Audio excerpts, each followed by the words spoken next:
ओ भाई, श्रद्धा कपूर ने तो स्त्री 2 में आग लगा दी, एकदम पैसा वसूल पिक्चर है। हाँ यार, कसम से क्या फाड़ू एक्टिंग की है। वैसे पास में पॉपकॉर्न हो और सामने बढ़िया सी पिक्चर चल रही हो तो देखने में डबल मजा आता है। ओह शिट, पॉपकॉर्न तो खत्म हो गया और अभी तो आधी पिक्चर बाकी, अब क्या करेंगे।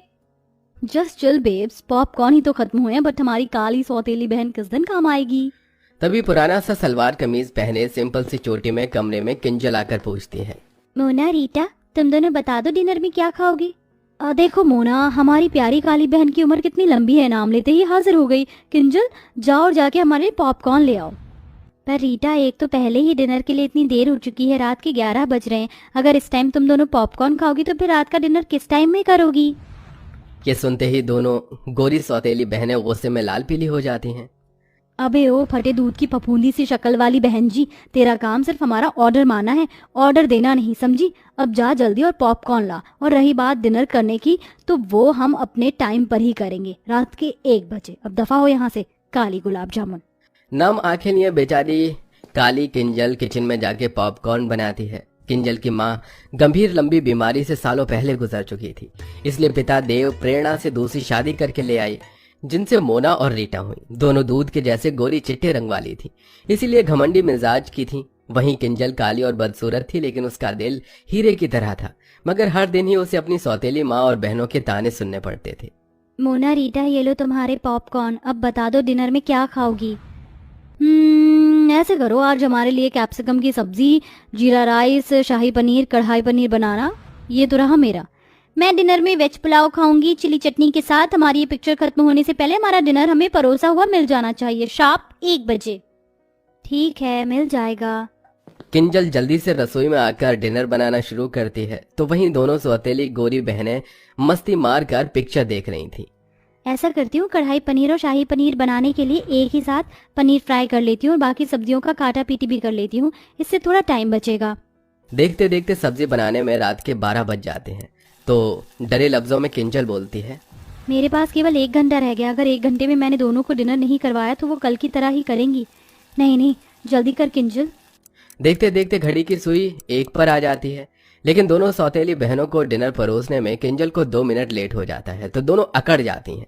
तुमने हम दोनों को 2 मिनट लेट डिनर दिया है, इसकी पनिशमेंट मिलेगी। लोग खाओ खाओ, बहन के हाथ से खाने से प्यार बढ़ता है। नहीं नहीं मोना, मुझे क्षमा कर दो, कल से बिल्कुल देर नहीं होगी। मैं तुम दोनों को टाइम से डिनर करवाऊंगी। बोलते बोलते किंजल की आंखों से डर के मारे आंसू छलक पड़ते हैं। मैंने कहा खाओ। मोना भाप निकलता खाना उसे खिला देती है। खाना काफी ज्यादा गर्म होने की वजह से बेचारी किंजल का मुंह जल जाता है। फिर मोना रीटा डिनर करते करते रात के 1 से 2 बजा देती हैं। किंजल झूठी प्लेट उठाकर किचन में आ जाती है और बिलख बिलख कर रोने लगती है।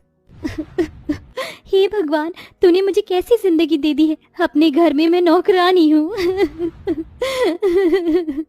रोते रोते वो किचन में ही चटाई डालकर सो जाती है। तभी सुबह के 5 बजते माँ प्रेरणा किचन में धमक पड़ती है और लात मारकर जगाती है।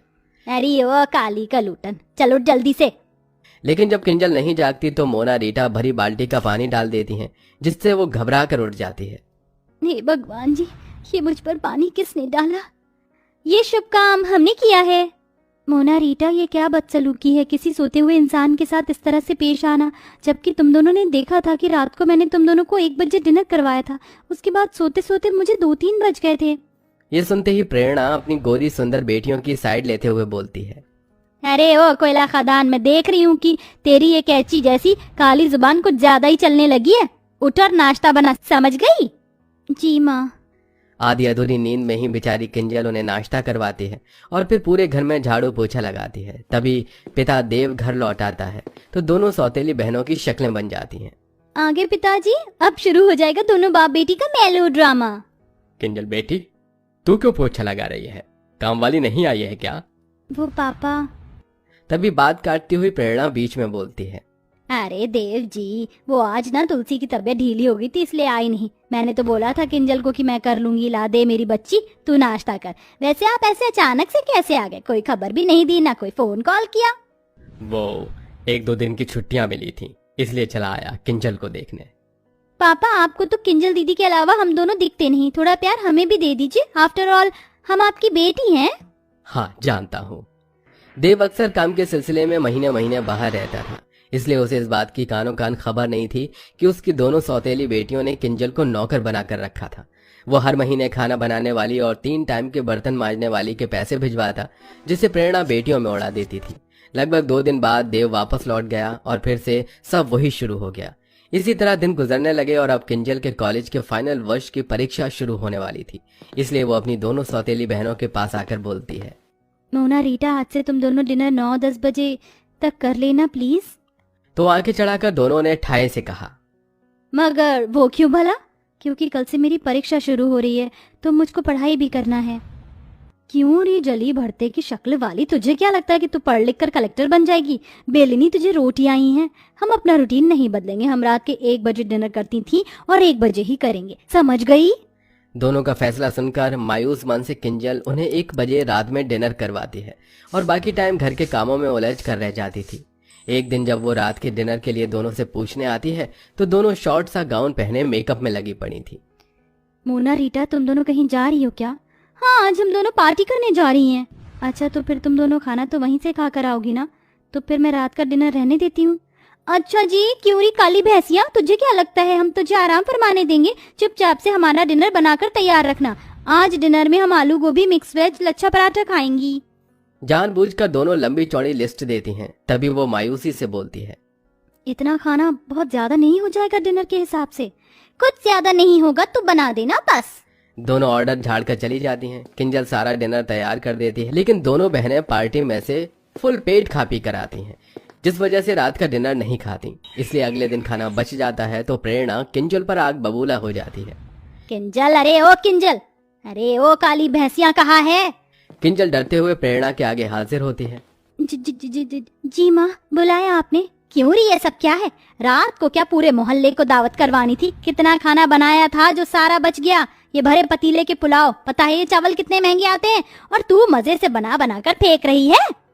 माँ, मेरी इसमें कोई गलती नहीं है। मोना और रीटा ने कहा था बनाने को, और दोनों कल बाहर से ही खाकर आई थी तो डिनर नहीं किया।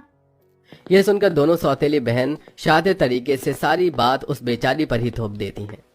ओह, कितनी झूठी और मक्कार है ये माँ, कसम से हमने तो बोला भी नहीं था डिनर बनाने को, अपने मन से बनाया। ये सुनकर प्रेरणा किंजल को बहुत पीटती है। माँ, मत मारो ना माँ। बहुत चर्बी बढ़ गई है तुझको शाही पकवान खाकर। आज से तेरा खाना बंद, अब केवल तुझको सूखी रोटी मिलेगी बस। इस तरह गलती न होने के बाद भी अब किंजल सारा दिन किसी कोल्हू के बैल की तरह काम करती और दोनों सौतेली बहनों को उनके मन मुताबिक रात के 1 बजे डिनर करवाती, जिससे उसका शरीर बहुत ही कमजोर पड़ जाता है। अरे ओ बहन जी, ये कैसी काली दाल बनाई है तूने, अपनी सूरत के जैसी। अब कौन खाएगा इसको? सब्जी भी एकदम बीमारों वाली बनाई है। रुक जा तू। गुस्से में मोना उसके बाल पकड़ लेती है, जिससे वो चक्कर खाकर बेहोश हो जाती है। उसी टाइम आधी रात को पिता देव घर लौट आता है और बेटी की बिगड़ी हालत देखकर आपा खो देता है। किंजल बिटिया उठना, आखिर तुम दोनों ने क्या किया है इसके साथ? देव डॉक्टर को बुलाता है। जहां एक तरफ डॉक्टर उसकी जांच पड़ताल करते हैं तो वहीं दोनों सौतेली बहनों की आंत सूखी जा रही थी। देखिए, इनके शरीर में बहुत सारे पोषक तत्वों की कमी है। इन्होंने काफी दिन से सही ढंग से खाया पिया नहीं है और इन्हें नींद की भी शिकायत है। इनको भरपूर नींद और अच्छे खान पान की जरूरत है। तभी किंजल को होश आ जाता है। दोनों बहनों को पसीने छूटने लगते हैं। अब तो ये पिताजी के आगे सब बोल देगी, हमारी वाट लगा देगी कि हम इससे रात के 1 बजे डिनर बनवाते हैं। लेकिन किंजल कुछ भी नहीं बोलती, जिससे दोनों घमंडी बहनों का स्वभाव बदल जाता है और वो रोते हुए कहती हैं, आई एम सॉरी किंजल, हम दोनों को माफ कर दो। हमने तुम्हें आधी आधी रात को डिनर बनवाने के लिए मजबूर किया। किंजल दोनों को माफ कर देती है और अंत में दोनों बहनें उसका अच्छे से ख्याल रखती हैं। साथ ही उनकी बुरी लत जो रात के 1 बजे डिनर करने की थी वो भी खत्म हो जाती है। तो देखा दर्शकों आपने, अच्छे स्वभाव से हम किसी का भी दिल जीत सकते हैं। जैसा कि हमारी स्टोरी की काली बहन ने अपने अच्छे स्वभाव से अपनी दोनों खूबसूरत घमंडी बहनों का दिल जीत लिया। तो दोस्तों, आपके हिसाब से रात का डिनर करने का सही टाइम क्या होना चाहिए? कमेंट बॉक्स में जरूर बताइएगा। साथ ही आपको हमारी ये कहानी कैसी लगी हमें ये भी बताइए।